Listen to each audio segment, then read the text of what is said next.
Hey, welcome to Overlooked, a podcast with a point of view that women's health cannot wait. If you want more of that point of view and the backstory to this episode, sign up for my newsletter at overlookedpod.com. That's overlookedpod.com. This is Overlooked, and I'm Golda Arthur. Okay, stay with me here. I want you to think about having sex.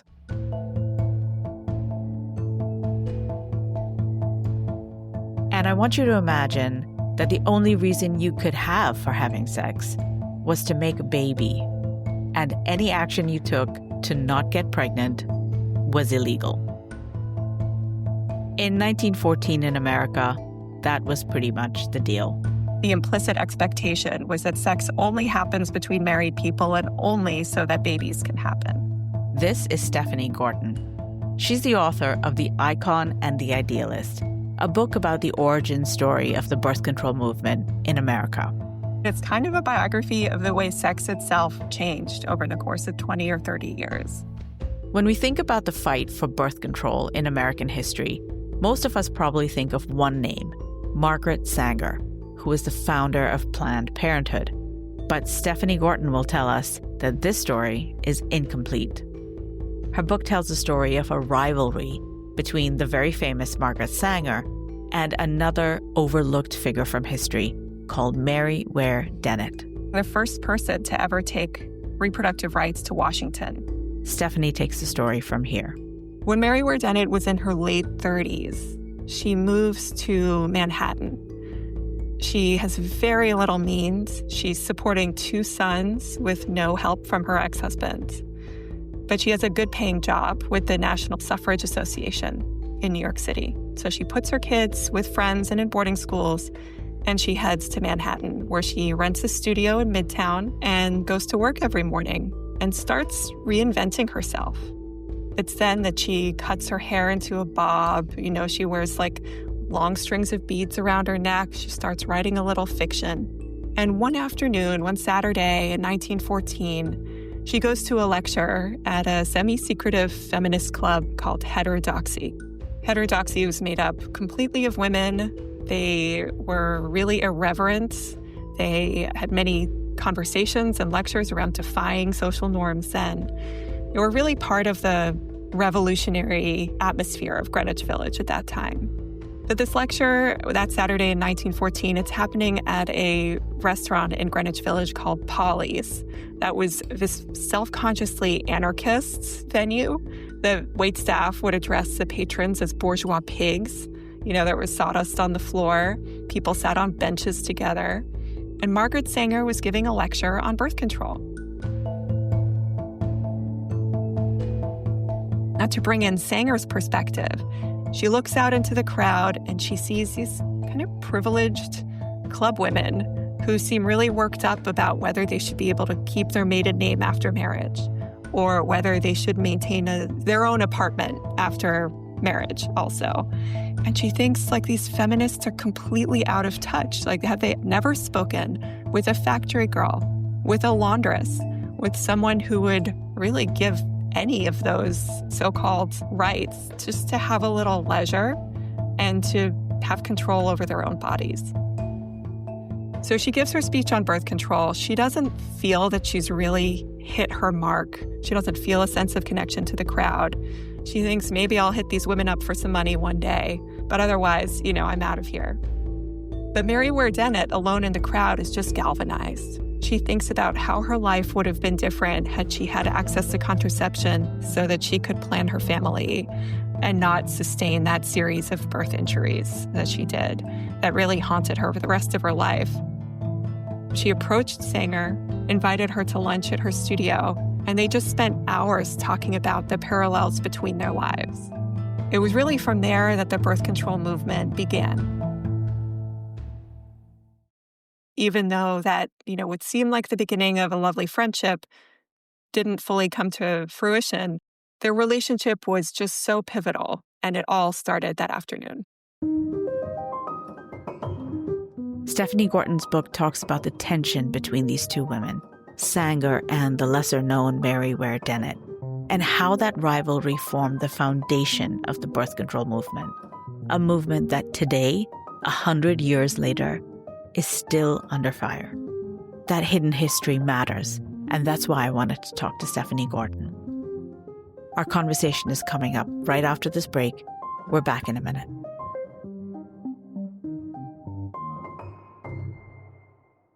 Are you curious about what it's like working in healthcare today? Do you believe in the power of storytelling? I'm Dr. Emily Silverman, the host of the Nocturnist podcast, where healthcare workers share personal stories of joy, sorrow, and self-discovery. Each episode, whether a compelling performance from one of our live shows, an intimate series of audio diaries from one of our documentaries, or an engaging conversation with guests such as book authors or filmmakers, aims to connect, provoke, and inspire. Learn more at thenocturnist.com or subscribe to The Nocturnist wherever you get your podcasts. Stephanie, welcome to Overlooked, and I'm so excited to be having this conversation with you because I read your book and I loved it. Thank you so much for having me, Golda. I'm really excited to be speaking with you. Okay, so I'm going to start with a big question, which is what I ask everybody all the time, it seems. What do you think is the most overlooked aspect that you chose to write about, I guess? And where do you think that inequality is felt most deeply? Well, I think if people think about the birth control movement at all, if they're, maybe aware that birth control used to be illegal in the United States, they associate that movement with one person, with Margaret Sanger, the founder of Planned Parenthood. And I think the most overlooked aspect of this is that there was such a diverse alliance of people working together to make this happen. There was not only Margaret Sanger, but there was her co-leader in the birth control movement, Ware Dennett, who had a slightly different vision of how the movement should work and of on what terms birth control should be legalized. Ultimately, she is much more obscure today, and her name is far less known. Besides Dennett, there were lawyers or feminists, there were journalists, there were suffragists, of course, leaders in the eugenics movement, there were doctors, there were freethinkers. Looking at this overlooked alliance of people really tells us a lot about how history is often retold. I really wanted my work and my book to kind of complicate that story, to show that, no, it takes relationships, often relationships that are really fraught and really intense, to bring these causes into the mainstream. And Stephanie, you succeeded at doing that. I think that if anybody coming to this new and fresh, thinking about the birth control movement in America today, for example, and who wants to kind of figure out, well, how did we get here? What is the context to it? You've certainly done a fantastic job of complicating that narrative because there's so much that comes into this story. And you mentioned eugenics there. We're going to talk about that. This book is so timely, but sort of the hair at the back of my neck goes up when I read this book and I think about where we are at in America today with a woman's right to, a woman's right to do anything, frankly, but, to sort of exert some autonomy over her body in the smallest or largest way possible. So let's dive into it. Tell us a little bit more about Ware Dennett and how you would characterize the rivalry between these two women. Ware Dennett didn't come to the birth control movement of her own free will in her youth. This was very much a second life for her as an activist. She came from kind of a genteel Boston family. They didn't have a lot of money, but they had a ton of education, and education was really prized in her household. She also came from a long line of female activists. So both of her aunts, whom she grew up in a house with, were really exceptional people, had been peace activists and suffragists. And, one of them was the first woman to ever study at MIT. But she really saw herself as like this strange artist child in this household. She did not want to be this kind of sincere grind of an activist like her aunts had been. She got married. She had 3 children. She had a very brutal time in childbirth. For each delivery, there were a lot of complications. She was left with permanent birth injuries. But with no information or access about contraception, she just kept getting pregnant. So after her 3rd child was born, doctors told Ware Dennett and her husband, Hartley Dennett, that another pregnancy would risk her life. With no other option, they just stopped having sex. And within a couple of years, Hartley Dennett had left the family. So Mary Ware Dennett was really on her own, supporting her two surviving sons. One of her births had been so traumatic that the baby had died, leaving Mary Ware Dennett not just with sole custody of her two surviving sons, but really the sole responsibility for supporting them also. And that's what actually sparked her commitment to activism. She got a job. She got a day job with the suffrage movement. She ended up moving to New York City for a better paying job in the suffrage movement, sending her kids to boarding school. And it was there that one day she attended a lecture by Margaret Sanger and heard about birth control for the first time. So it was almost this lifting of the veil of seeing, well, my life would have been completely different had I had access to this resource, had I been able to plan my family, had I been able to enjoy my babies, had my body been able to recover in between pregnancies. And that's really what sparked Dennett's interest in birth control. Interestingly, she went from being a complete novice, in her late 30s to just a few years later being the first person to ever take reproductive rights to Washington. She lobbied to legalize birth control between 1919 and early 1925. So exactly a century today.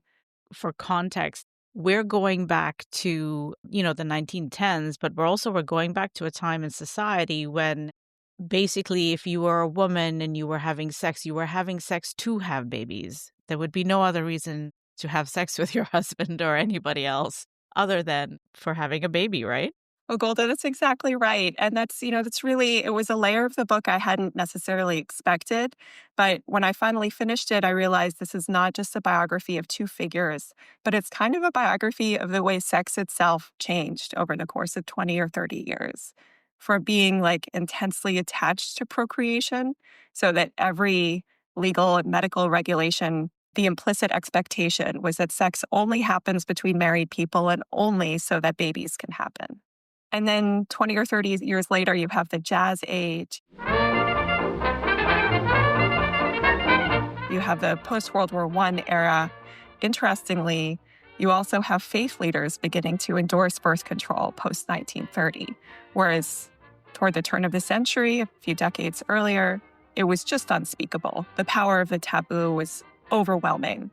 So yeah, as you say, sex went from being this twinned with procreation to, being very much seen as part of a companionate marriage, of course, necessary for reproduction, but also kind of part of a partnership, a wild journey.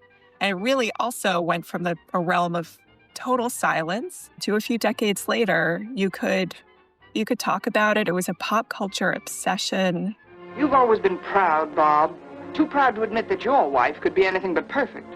What's a wife supposed to be? A human being, and that's two strikes against anybody. There were plays and movies about people having affairs with each other. You're no different than all the other cheating, conniving women who parade through my office. About people having sex in cars. It really was a different world by then. Both of these women, Mary Ware Dennett and Margaret Sanger, wanted the same thing, essentially, but they went about it in very different ways. So how did Dennett's vision and approach differ from Margaret Sanger's? That's right. There were real personal differences between the two of them, and then eventually the policy differences between them were really stark as well. Just to paint a little bit of a picture, Sanger, I think, always felt judged by Dennett. Sanger had barely had an 8th grade education. She had been a visiting nurse in the tenements on the Lower East Side. She'd seen her own mother die really young after sustaining, having 11 living children and at least 7 or 8 miscarriages, all while suffering from tuberculosis.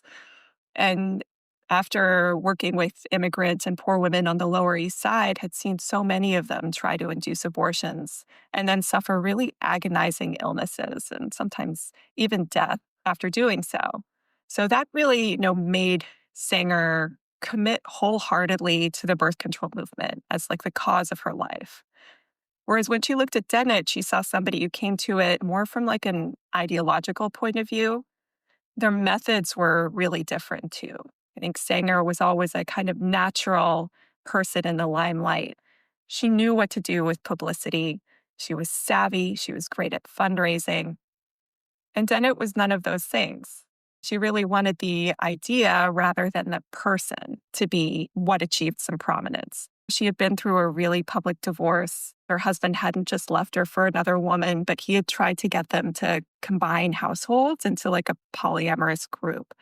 And she was kind of permanently marked by that and distrusted the press.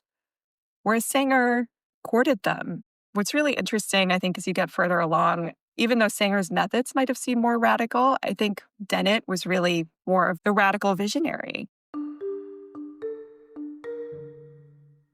So the big obstacle legally against birth control was a federal law called the Comstock Act. And what that was meant to do was control what moved through the U.S. Postal Service. There was a stricture against anything that would contribute to the prevention of conception. And of course, also abortion methods were included. I think anything to do with sex, with reproduction, with controlling conception, with abortion was deemed lewd and lascivious. So Dennett's idea was just to delete the prohibition on contraception from the Comstock Act. And the way she saw the results of this was that there would be maybe a kind of FDA-style review process on new kinds of diaphragm, on new kinds of IUD, on condoms coming to market, and that people would then just be able to order and use whatever they liked. She saw this as the most equitable way forward for all Americans, for women who were low income, who lived in rural areas, people in cities, of course, had always had the best access to the greatest variety of contraceptives. Whereas Sanger, I think, was much more ready to compromise. She wanted to make legal birth control happen within her lifetime. And to her, that meant creating alliances with men of science and, men generally, people in power. I really think that's why she threw herself so much more fervently at the eugenics movement. And ultimately, it also meant that she didn't champion birth control for all necessarily. She wanted doctors to be the gatekeepers on contraceptives. When she lobbied Congress eventually after Dennett, and then when she provoked the test case that initially legalized birth control. It has like a fantastic name, this case. It's called U.S. versus One Package of Japanese Pessaries. That came about in 1936 and really gave physicians the right to prescribe birth control. And there had been a lot of confusion and insecurity for physicians on what they were allowed to do, especially since there was very little related to birth control that was in the med school curriculum. So that's really how Dennett's policy differed from Sanger's. They truly were rivals, except that later in their lives, Sanger had the benefit of an incredibly wealthy second husband who bankrolled the movement, essentially. And Dennett really didn't have those resources. Dennett hated the idea of what she called the medical monopoly. She thought it was unjust to poorer and rural women. But as it was, they never really agreed. I don't think that's giving away the story.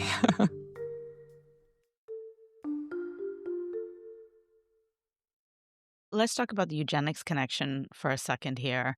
As we said earlier, it really does complicate the narrative. And reading through your book, it just gave me such an ick feeling, right? But what is the legacy, or is there a legacy of this connection that Margaret Sanger forged with the eugenics movement? Can we see that legacy today at all? It's such a dark chapter in our history. I think it can also be really easy to forget just how mainstream it was and how popular this set of ideas was, that some people are fit and some are just unfit, that, only certain people should be allowed to reproduce for the strength of the nation. Before the atrocities of Nazi Germany were revealed, these were just really popular ideas with doctors, with progressives, with lawmakers. Legislation that was based on eugenics just kind of like swept through incredibly smoothly and easily. So if you want to think about eugenics as maybe a kind of handy Trojan horse for birth control, the birth control activists saw People are scandalized by the idea of sex and procreation being separated just from a human rights standpoint. But if you talk about it from a fit versus unfit standpoint, they seem really happy to talk about it. It's no longer taboo. It would have been a useful alliance for them. These were also white, able-bodied women who were leading the movement, and I think they just saw nothing to lose by throwing themselves at it. However, as it turned out, like giving individual women control over their fertility was like of zero interest to eugenicists. They really were much more comfortable with these like blanket provisions for controlling entire populations. So it was never a close alliance. But it's certainly it's a really important thing to be aware of, that this kind of like tarnishing of the movement, that these two movements were kind of woven together from the very beginning. I mean, that's something we've got to face. It's just true. Yeah. In order to sort of give us the texture of this rivalry a little bit, is there a story that you want to pull from the book that really illustrates the nature of the rivalry? Absolutely. Margaret Sanger hosted the first ever international birth control conference in New York City in 1921. And at that point, Dennett had been lobbying in Washington for a couple of years. And she thought, well, naturally, I will come to this conference and give a report on my work in Washington. Sanger and Dennett's relationship by then was really fraught. And Sanger had been traveling the year before the conference. She had all her correspondence funneled through her secretary. And she had told her secretary, I'm not interested in giving any time and space to marry Ware Dennett. And there were some other activists that were also blackballed the same way, like the British birth control activist Marie Stopes. But Dennett shows up at the conference anyway. She's been kind of fended off and given like very non-answers about whether she would be given even a quarter of an hour to give a report on her work in Washington. And, let's keep in mind, she is the person representing this issue in Congress. So she brings her written report. She sits in the conference. She's more and more agitated to the point where she passes Margaret Sanger a note, like people passing notes in class, checking in about when will I have my moment to speak. And in the end, she's not given any time at all. And she's told there were just too many programs, there were too many important speakers. If you send a write-up of what you've been up to, we'll include it in the conference proceedings anyway. So, this kind of like incredible level of pettiness between two really formidable people, I think really characterizes the rivalry. How do you feel about kind of the echoes of everything that you wrote about in this current moment today, where it comes to feminism, or even the birth control movement and the right of a woman to have some level of autonomy on her body? In a way that puts it really well. It is about autonomy. When I've been at book events, some of the most remarkable moments have come along when women from different generations stand up in the crowd, specifically people who were activists during the Roe era, saying, we had to fight so hard for this. And it's so important not to forget that and for the fight to keep going. So, I think that's one strand of it, just keeping alive the story of women who had to, put on a fake wedding ring to go to the doctor's office to get their first diaphragm. As I read about some of Mary Ware Dennett's writings, she really thought people should have equal dignity and equal access to compassionate care. And the idea of birth control is so normalized today, but it was once unspeakable. And I just see a lot of parallels in trans-related issues today in a government that is really committed somehow to a different vision, one that doesn't really seem to align with how American citizens really live, how they really experience the world and their own identities. I think people want to be able to divine what's going on with their bodies. That's where I see the way that the ideas in this book can connect to ideas that are very much in the discourse now, and ways where what past generations were fighting for, they're just the same as what we're doing now, right? This is just another iteration. And it's important that we're not fatalistic about the results. Stephanie Gorton is the author of The Icon and the Idealist, Margaret Sanger, Mary Ware Dennett, and the Rivalry That Brought Birth Control to America. Check out our show notes for more on her book. Overlooked is here for information and empowerment, but not medical advice. Every person's body is unique, so if you have questions, it is best to speak to your doctor or healthcare provider. We're building a community around women's health so that no one is overlooked. If you'd like to be part of it, hit the follow button on this podcast wherever you're listening to this. Or you can show us some love by writing us a review and sharing this episode with someone. Overlooked is written and created by me, Golda Arthur. Jessica Martinez de Hoz is the show's producer.